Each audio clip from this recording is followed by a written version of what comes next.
Good afternoon, brothers and sisters, and welcome once again to the Self-Improvement Basis for Community Development Talk Show. I'm your weekly host, Brother James Muhammad. I'm honored to have on the show this afternoon Dr. Muhammad Salon. Good afternoon, brother. From the Citizen Council for Human Rights. Brother, for those who are not quite familiar with the Citizen Council, what is the purpose of the Citizen Council, and how do they serve the community? Yes, sir, that's a good question, brother. I founded this company about 8 years ago. When I found out there was a disease called AIDS, when I found out people were not being prescribed the proper medicines, when I found out the infant mortality rate was high, I decided to do something about it. I knew I would speak out strongly, but my voice alone is just a whisper. But I began to network as I began to travel and go to health fairs. And when this HIV/AIDS thing really bloomed in '82, I began to talk to doctors. I'm close to getting my own nursing certificate myself to be able to draw blood. It's not my primary interest, but I go to so many of these events, they just umbrella me in.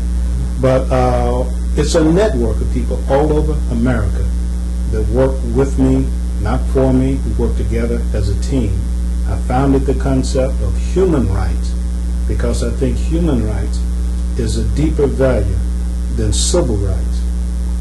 If you look at civil, it comes from the Greek word civilis, which really means the women of the children.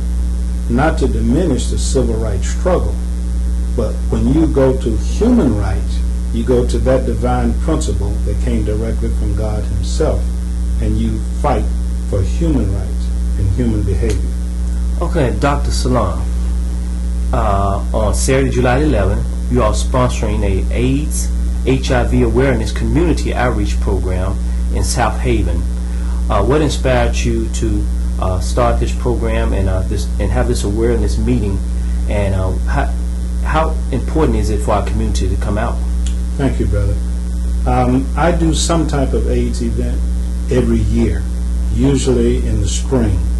I did not do a quilt signing this year. I had a quilt signing last year where we came out and engraved the first names of those who had passed away of AIDS and circled the first name of those who are living with AIDS. We're going to pass that quilt on from city to city to city until it gets filled.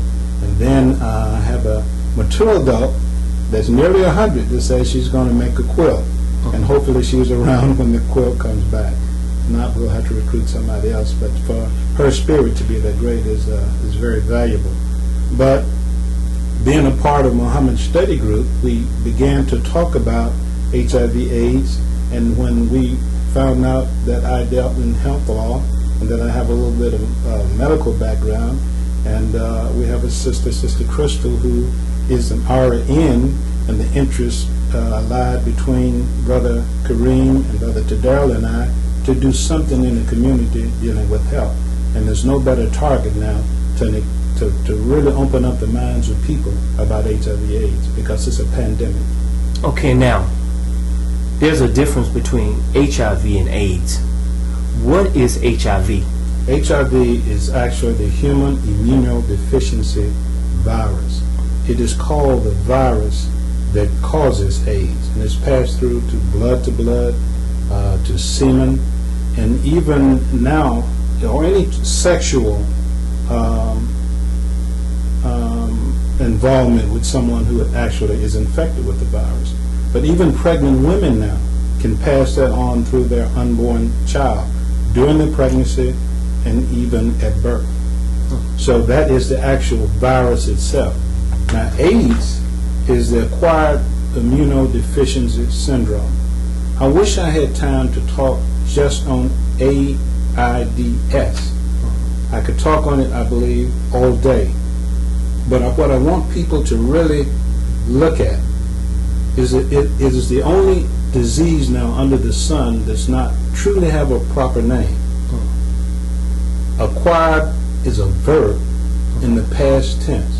So if something is acquired, dear brother, it has to be from something that had an origin, a point of origin. Acquirement has a parent. Just like when the fire inspectors goes in to examine a burned building. After all the smoke clears, they go in and look for POO, which is point of origin. So when we find a point of origin, which I believe has been found but hidden, which makes AIDS a business to an extent, and I'll get some controversy from that, but I'll welcome that. But it is the actual disease itself. Everybody who is infected with HIV is not necessarily AIDS affected. Okay.